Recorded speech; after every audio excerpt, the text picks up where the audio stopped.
So this is how you can fix Instagram video selfie verification not working.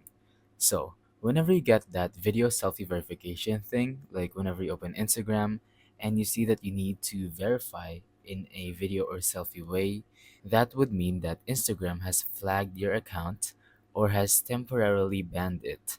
As you can see, if your Instagram video is not working or the verification is not working, it could be due to poor lighting, incorrect face positioning, a faulty internet connection, or issues with your device, or simply a temporary glitch in the system.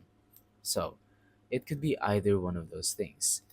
Maybe the highest possible one is because that your internet is currently not working or that Instagram has a slight glitch. Now, how do you actually fix this problem? Because a lot of people have been actually getting it. As you can see, there is a Reddit post on not being able to verify their Instagram. So, what you need to do is make sure that your internet is connected safely and also perfectly. Like, for example, you need to make sure that your internet is stable and that there's nothing like causing it to go slow.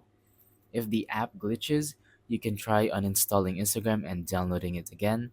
But if these doesn't work, like if you've already tried to position your face perfectly, like everything is fine, the lighting is fine, and it still doesn't work, like a lot of these problems the people have been facing, if it doesn't work, then you're gonna want to open up the website for Instagram. Like you have to go to your PC. As you can see, it says try logging on in PC and doing the face pick thing. It worked for them twice, as you can see from the description on this Reddit page.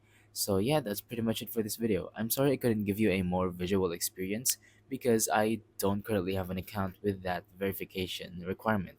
So all I did was just walk you through on how to fix it. So once again, thank you for watching. Don't forget to leave a like, subscribe, and let us know in the comments down below if the tutorial worked or if you have any questions. Thank you and goodbye.